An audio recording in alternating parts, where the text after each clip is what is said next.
شیعان علی میں جید صحابہ کرام تھے حضرت علی کے جھنڈے تلے. بالکل. حضرت ابن مسعود کو دیکھ لیں, حضرت ابن عباس کو دیکھ لیں, ابو موسیٰ اشعری کو دیکھ لیں, زید بن ارقم کو دیکھ لیں, انس, سارے کے سارے صحابہ شیعان علی تھے. ٹھیک ہے نا. تو میں کبھی کبھی چھیڑ دیتا ہوں ہمارے جو اہل تشیع علماء کرام, بھائی وہ تو ہم ہیں, آپ نے ہمارا نام چرا لیا ہے. ٹھیک ہے نا. لیکن ہم سب اہل علی کے بھی ہیں. میں تو بولتا ہوں ابو بکر کے الف سے لے کر حضرت علی کی یہ تک ہم سب کے ماننے والے ہیں. میں آپ سے دیکھیں بات رہ گئی تھی, میں کہہ رہا ہوں گورنر صاحب کے ساتھ آج دیکھیں سارے مذاہب کے عالم موجود ہیں. آپ خود جاتے ہیں, آپ فالو بھی کر رہے ہیں. گورنر کے ساتھ تو ہوتے ہی سر, نہیں وہ ایک پلیٹ فارم ہے نا, جو بھی گورنر آ جائے سر. نہیں اب جو بھی مزہ یہ گورنر ہمارے ساتھ ہو. نہیں دیکھیں اس سے پہلے بھی گورنر 3 سال کوئی اور تھا, تو وہاں پہ کس کو دیکھا آپ نے. دیکھیں آج واحد پلیٹ فارم ہے MQM کا کہ جہاں پہ ہر بندہ متفق ہے. تو یہ MQM کی کاوش ہے یہ کہ ہم نے ہمیشہ سے جوڑا ہے, اور ہم تو کہتے ہیں کہ ہم یہ علم اٹھا کے چلیں گے, کیونکہ ہم کہتے ہیں کہ دیکھیں مہینہ ہمارا ہے. ہم کہتے ہیں کہ راستے بند ہوتے ہیں تو صبر کریں, یہ مہینہ صبر کا دیتا ہے. اب ہم کو لوگ شور کرتے ہیں, ہم کہتے ہیں راستے بند ہوتے ہیں, صبر کا مہینہ ہے. تو یہ مہینہ ہمارا ہے, اور ہم نے ہر جگہ پہ بڑھ چڑھ کے حصہ لیا ہوا ہے. نیشنل پارک ہو, ہمارے جہاں جہاں پہ بھی MPs ہیں, تو ہم مجالس میں بھی جا رہے ہیں, ان کے ساتھ شامل بھی ہو رہے ہیں, اور پوری کوشش ہوتی ہے کہ دیکھیں یہ چیز کبھی نہیں آئے. تو کچھ لوگ منافقین ہوتے ہیں جو دراڑیں ڈالتے ہیں, مگر ادروائز تو دیکھیں ہم گھر سے گھر ہمارے جڑے ہوئے ہیں, ہم ساتھ رہتے ہیں. ہم نے تو کبھی نہیں دیکھا کہ آپس میں نا اتفاقی ہو. چند لوگ ہوتے ہیں کہ جو باہر سے آتے ہیں, کہاں سے آتے ہیں, وہ کس کو فالو کر رہے ہوتے ہیں. میں نے آدم جی پڑھا, ڈاؤ بھی پڑھا, ہمارے اناٹمی کے پروفیسر تھے فدا جعفری. ہاں بالکل. ٹھیک ہے نا. وہ نواب شاہ سے بلونگ کرتے تھے, ہم بھی نواب شاہ کے تھے, تو وہ مجھے پڑھاتے تھے. اسی طریقے سے میں نے جب اقرا شروع کیا ایئروائی ڈیجیٹل پر, تو ذوالفقار نقوی صاحب میرے پروڈیوسر تھے. ٹھیک ہے نا. اور پورا قرآن میں نے ان کے ساتھ کیا. کمال کے انسان تھے وہ, بڑے آدمی. تو یہ عوام الناس میں مجھے کبھی کبھی لگتا ہے عوام الناس میں یہ نفرتیں نہیں ہیں, یہ مجھے لگتا ہے خواص کی نفرتیں ہیں. تو بولتا ہوں بھائی خواص تک رہنے دو, عوام میں مت منتقل کرو. مگر ڈاکٹر صاحب جیسے آپ نے ایک بات کی نا کہ ایک پلیٹ فارم ہونا چاہیے, آپ نے کہا کہ میرے بس میں ہو تو ایک میں یونیورسٹی بنا لوں. دیکھیں بات یہ سمجھنے کہ دین ہمارا ہے کیا. آج کیوں ہم اپنے دین کے اصولوں پہ نہیں چل پاتے. آخر ہم دیکھیں نا, ہم سمجھتے ہیں کہ ہمارا دین بالکل سادہ اور سمپل ہے, ہم کیوں اس کو اپنا نہیں پا رہے. آج ہم نے کیوں اپنے دین سے ہم ہٹ چکے ہیں. آج ہماری جو اعمالوں کی سزا ہے وہ یہی ہے. آپ نے بہت ساری چیزوں کا ذکر کیا کہ ہم نے اپنے دین کو چھوڑ بیٹھے. ہمارا دین ہم سیکھنا نہیں چاہتے, ہم سمجھنا نہیں چاہتے. ہمارے دین میں کہیں نفرت نہیں ہے, کہیں کچھ نہیں ہے. ہمارے جیسا دین پوری دنیا کے اندر جتنے بھی مذاہب ہیں ہم سب سے بڑے ہیں, مگر کیا ہم ان سب چیزوں کو چھوڑ بیٹھے ہوئے. آج ہمارے ساتھ جو رویہ ہو رہا ہے وہ سب اسی کی سزا ہے ہمیں, کہ ہم نے اپنے دین کے اصولوں کو چھوڑ دیا, ہم نے صبر کرنا چھوڑ دیا. اگر آپ سے کوئی آگے کھڑا ہوا ہے, کوئی ہارن بجا رہا ہے, آپ نے اگر 1 منٹ سگنل بھی بندے تو ہارن بجا رہے ہوتے ہیں. آپ کے سر میں درد ہو رہا ہے, یعنی ایمبولینس کو ہم راستہ نہیں دیتے. یعنی کہ ہم چھوٹی چھوٹی چیزوں میں ہیں, کیونکہ ہم نے ہر چیز سے ہٹ چکے ہیں. ہم نے سب سے جو بڑی چیز ہم نے صبر کا دامن چھوڑ دیا ہے. اب محرم کا مہینہ آپ کو کیا سکھاتا ہے؟ صبر سکھاتا ہے. تو ہم صبر کو بالکل چھوڑ بیٹھے ہیں, تو ہمارے اندر سے صبر جا چکا ہے. تو ہم تو, آپ نے جو بات بڑی اچھی کہی کہ کوئی ایسی چیز ہونی چاہیے کہ جہاں پہ ہم بیٹھیں اور ان کو چیز, کیونکہ ہمارے پاس کوئی ایسا نہیں ہے. ہم جو انٹر فیتھ ڈائیلاگ کرتے ہیں, لیکن انٹرا فیتھ نہیں کرتے. بالکل. ٹھیک ہے نا. تو کوئی ایسا جج ہو جس کے سامنے بیٹھ کر ہم انٹرا فیتھ بھی کریں نا سر. ٹھیک ہے نا. اور یہی وجہ ہے کہ کچھ چیزیں ایسی ہوتی ہیں کہ جن کو سیاق و سباق کے بغیر منتقل کر دیتے ہیں. ٹھیک ہے نا. اور کچھ چیزیں ایسی ہیں جن کی اصل ہی نہیں ہوتی, اور معاشرہ ایکسپرٹ ہو گیا اس کام میں. ٹھیک ہے نا. معاشرہ ایکسپرٹ ہو گیا. ٹھیک ہے نا. تو یہ بڑی عجیب و غریب چیز ہے. اور پھر ہم دیکھیں, میں آپ کو بتاؤں, میں اپنے مدرسے میں جاؤں, مجھے وہی پڑھائیں گے, پوری بخاری بھی نہیں, بخاری کا وہ جز پڑھائیں گے جو ان کے مطلب کا ہے. ایسا ہی سر. ٹھیک ہے نا. بعد میں کہیں گے بخاری پوری پڑھو. اب تو بخاری کی بھی ایڈیٹنگ ہو گئی ہے, ایڈیٹنگ ہو گئی, اپنی مرضی کی بخاری ہے. آدھا سچ. مختصر بخاری بھی آ گئی. تو ایک عجیب و غریب ہم ذہنی تسلسل ہے جو چلا رہا ہے. ہمارے ذہن کے اندر کوئی انوویشن نہیں آئی کہ ہم یہ جانیں صاحب کہ 50 سال تک امن کیسے رہا. ٹھیک ہے نا. 50 سال تک حضور اکرم صلی اللہ علیہ وسلم کی حیات ظاہری میں ابو بکر صدیق 17 نمازیں پڑھا رہے ہیں, جناب علی بھی پیچھے کھڑے, جناب عمر بھی کھڑے, عثمان بھی کھڑے, صحابہ بھی کھڑے. ٹھیک ہے نا. اور پھر آپس میں رشتہ داریاں بھی ہو رہی ہے. محمد احمد قادری صاحب, میں آپ کو یہ پوچھنا چاہتا ہوں, کیا حضور اکرم صلی اللہ علیہ وسلم کی تعلیمات فقط زمانی تھی کہ کچھ عرصے رہی اور اس کے بعد ختم ہو گئی؟ فَإِن تَنَازَعْتُمْ فِي شَيْءٍ فَرُدُّوهُ إِلَى اللَّهِ وَرَسُولِهِ. قرآن کریم ہے نا. بے شک.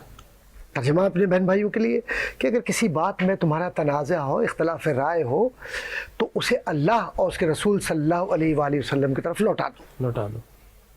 اب سوال یہ پیدا ہوتا ہے کہ جب انسان خود عقل کل بن جائے اور اپنی خواہش اور ارادے کے مطابق دین کی اور شریعت کی تشریحات جدید کرے اپنے اجتہادی خواہشات کی بنیاد پر حکومت وقت کو خوش کرنے کے لیے، چاہے وہ زمانے کا یزید ہو یا آج کا کوئی یزید ہو، آج کا کوئی یزیدی ہو، یزید ہو یا یزیدی ہو، کوئی بھی ہو، تو جس نے اللہ اور اس کے رسول صلی اللہ علیہ وآلہ وسلم سے مذاق کیا، اللہ ان کے ناموں کے ساتھ اور ان کی قبروں کے ساتھ آج بھی مذاق ہوگا. یزید کے نام کے ساتھ کوئی نام جوڑ دے، دیکھ لیجئے اس کی عزت کتنی ہوتی ہے. سبحان اللہ.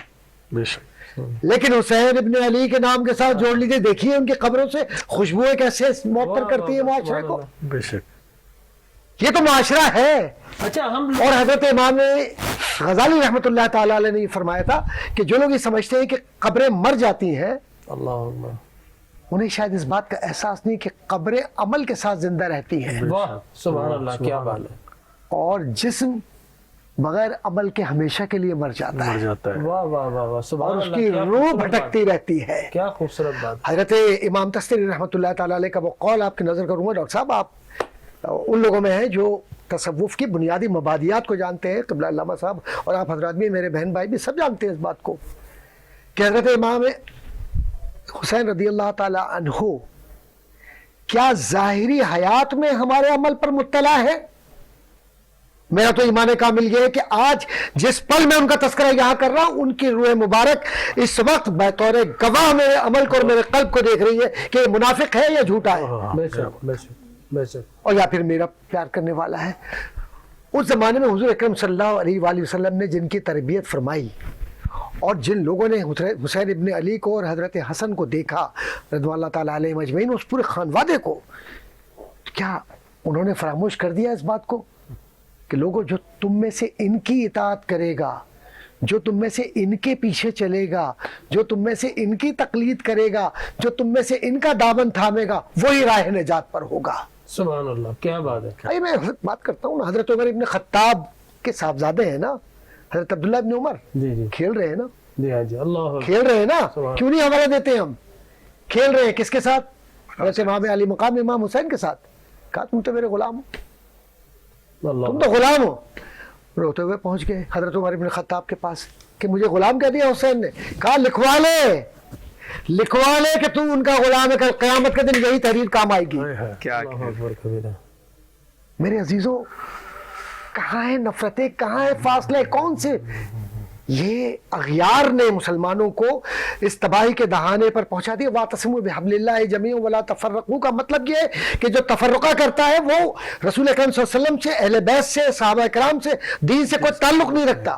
اچھا میں ایک لمحے کی بتاؤں، میں بھی اشرا پڑھ رہا ہوں، پڑھ رہے ہیں، میں بھی اشرا پڑھ رہا ہوں. ماشاءاللہ. میرے اشرے کا عنوان یہ ہے کہ اہل بیت اور اصحاب رسول کی رشتہ داریاں صحیح، اور ان کی محبتیں، ان کی مودتیں آپس میں. صحیح.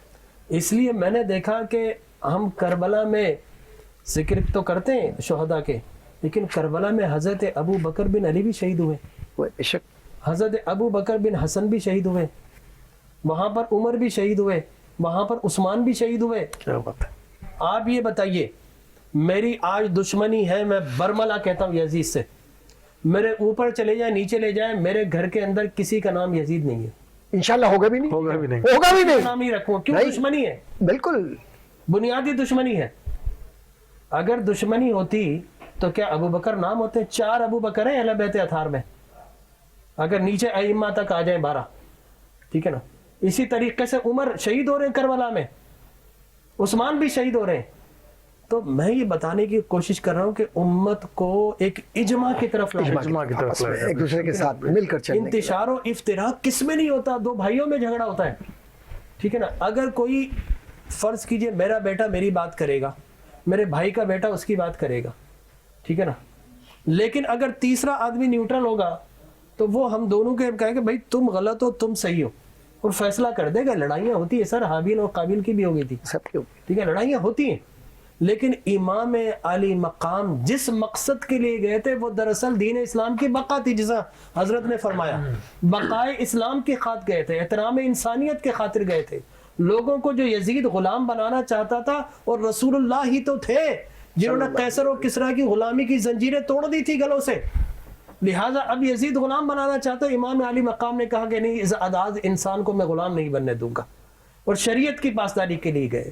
امام علی مقام تحفظ ناموس رسالت, اس لیے کہ یزید نے کہا تھا لعبت بنو ہاشم بالملک فلا, کہ یہاں پر کوئی بنی ہاشم کے پاس نبوت نہیں ہے, ڈھونگ رچا ہے. یزید کے اشعار ہیں, خیر ان کی اوتھینٹسٹی ضرور کوئسچن مارک ہے, لیکن بہرحال یہ اشعار جو ہے مختلف صاحب روح البیان نے لکھے اور دیگر نے لکھے, لیکن یزید سے عین ممکن ہے جب اللہ کے پیارے رسول کے نواسے کو کاٹ دیا تو اس سے بڑھ کر لعین کون ہو سکتا ہے.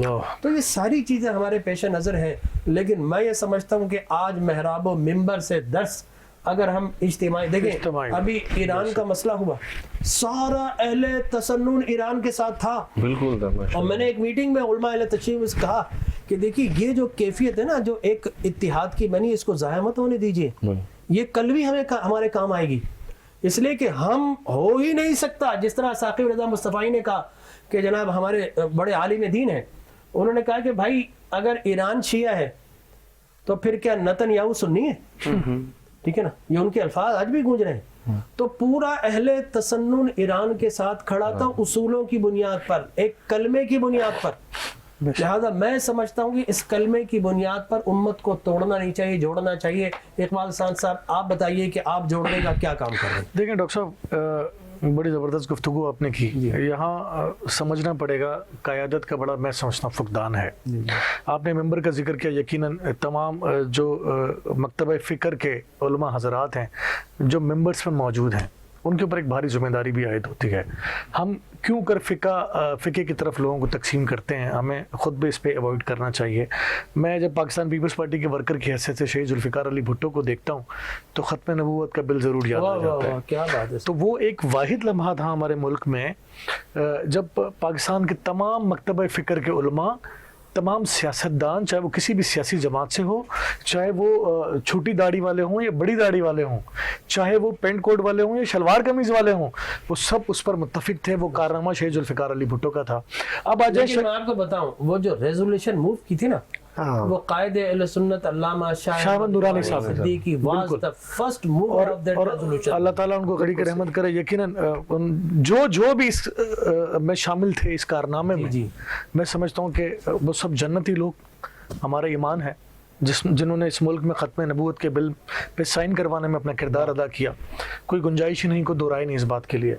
اب میں شہید بینظیر بھٹو کا ذکر کروں گا. وہ اپنی پولیٹیکل اسپیچ میں کیا کرتی تھی, ایک پولیٹیکل لیڈر کی بات کرنے لگا ہوں یہاں, کہ جب ہم کہتے ہیں جی اجتماعی بات کریں تو وہ کیسے ہوگی. بینظیر بھٹو اپنی گفتگو شروع کرتی تھی, سب سے پہلے نعرہ لگاتی تھی نعرہ تکبیر, آپ اٹھا لیں ان کی ساری اسپیچز. دوسرا نعرہ لگاتی تھی نعرہ رسالت, تیسرا لگاتی تھی نعرہ حیدری.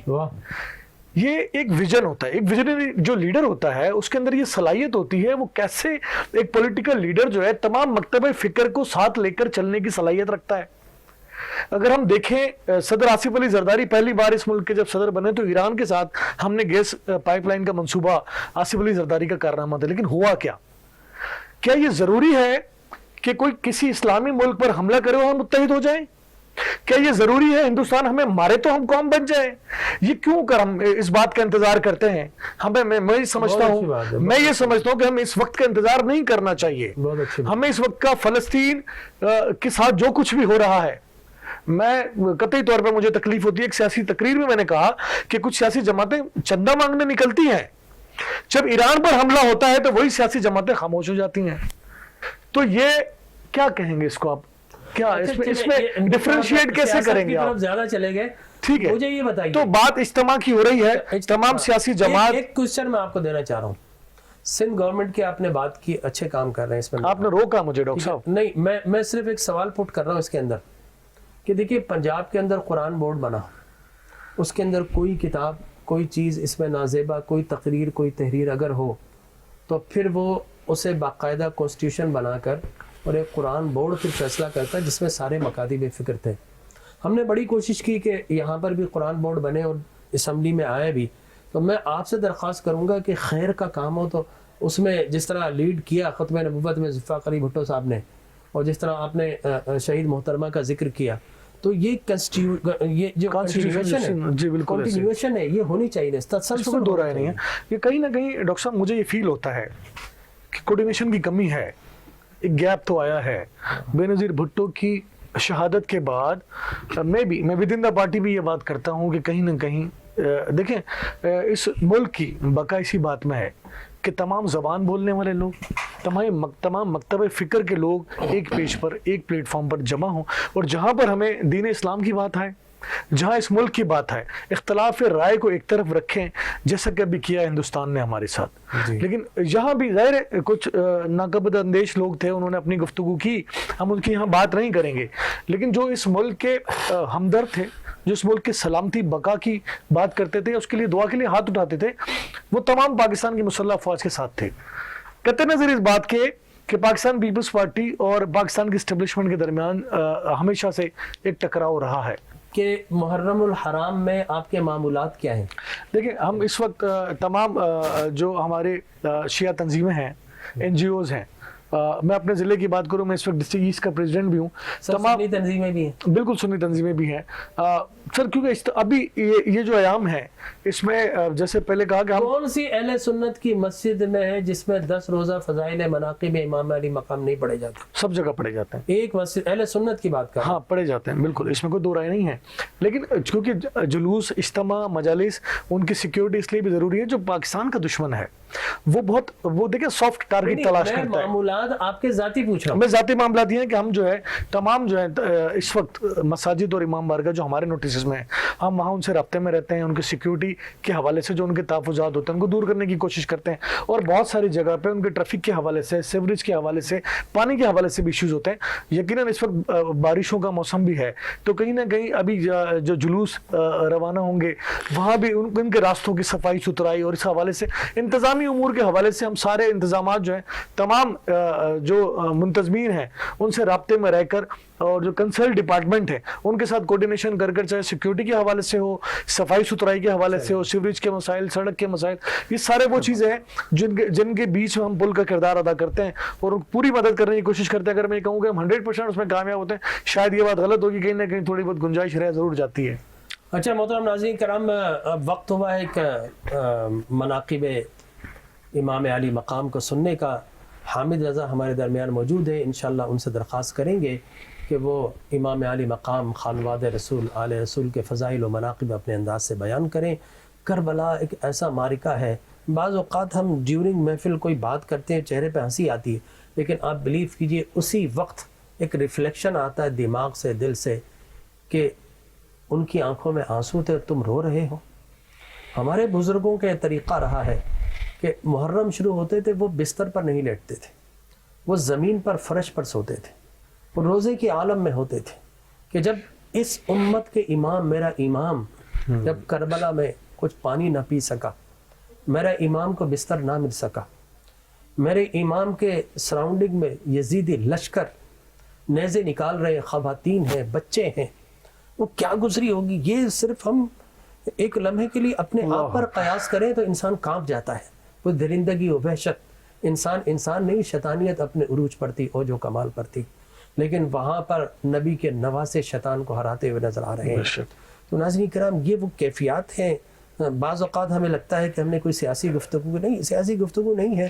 دراصل ہم یہ جاننا چاہتے ہیں, دیکھنا چاہتے ہیں کہ اس پاکستان جو اسلام کے نام پر وجود میں آیا, اس کو ہینڈل کس طرح کیا جا رہا ہے. کیا اسلام کے خطوط پر چل رہا ہے؟ کیا مصطفی انقلاب جو دنیا میں آیا, اس انقلاب کی کوئی لائٹ یہاں پر پہنچی؟ کہ امام علی مقام نے جو استقامت اور عظیمت کی داستان رقم کی, جو مینارے نور بنے اور اپنے خون سے کچھ چراغ روشن کیے, کہ آج ہم جو منزل سے بھٹک چکے ہیں ان چراغوں کی روشنی میں منزل کا پتہ پا سکتے ہیں. تو یہ محرم الحرام فقط میں سمجھتا ہوں کہ رسمی طور پر نہیں ہونا چاہیے. امام علی کا مقام سے محبت فقط زبانی نہیں ہونی چاہیے, بلکہ امام علی مقام کی شہادت کی جو مقصدیت تھی, جسے ہم فکر حسین کہتے ہیں, کیا ہم نے وہ فکر حسین اپنے بچوں کو اور خود کو سکھایا؟ یقین جانیے اگر فکر حسین ہم اپنا لیں تو پاکستان پوری دنیا میں ممتاز اور بلند مقام حاصل کر لے. پورے عالم دنیا کے اندر پاکستان سے بڑھ کر کوئی نہ ہو. اس لیے کہ حسینی فکر جو ہے نا وہ ہمیں نیچے نہیں، ہمیں پرواز دینے کے لیے، ہمیں اوپر اڑانے کے لیے ہے. امام عالی مقام نے ہمیں بتایا سر کٹوانے کا جذبہ نہ صحیح میرے ماننے والوں، ظالم کے سامنے کلمہ حق بلند کرنے کی تو تمہارے اندر حوصلہ ہونا چاہیے. تم کیسے حسینی ہو کہ گھر میں بیٹھ جاؤ؟ نہیں، امام عالی مقام کا پیغام عملی پیغام ہے. ہمیں عمل کے لیے نکلنا ہوگا، اظہار آزادی انسان کے لیے، ہیومن ایکسپریشن کے فریڈم کے لیے ہمیں نکلنا ہوگا. اور یقینی طور پر جب ہم نکلیں گے تو ہم حسینی کہلائیں گے. اور جب ہم یزیدی لشکر میں نظر آئیں اور کہیں کہ ہم حسینی ہیں تو پھر کوئی کہاں کا حسینی کہاں کا یزیدی. حسینی بننا ہے تو پورا بننا ہے، اور جب پورے بن جائیں گے تو انشاءاللہ پھر حسینی انقلاب نظر آئے گا. اسی گفتگو کے ساتھ اپنے میزبان ڈاکٹر جمیل راٹھور کو، اپنے مہمانان گرامی قدر پروفیسر محمد احمد قادری صاحب، اقبال سان صاحب، علامہ مولانا موسوی صاحب اور جناب محترم عامر صدیقی صاحب کے ساتھ اجازت دیجیے. حامد رضا تشریف فرما ہوئے، ان کے ساتھ اجازت دیجیے. انشاءاللہ شب عاشور اور یوم عاشور کے ساتھ کل انشاءاللہ پھر حاضر خدمت ہوں گے. اپنے میزبان ڈاکٹر جمیل راٹھور کو اجازت دیجیے. اللہ ہم سب کا نگہبان رہے. آمین. وآخر دعوانا الحمدللہ رب العالمین.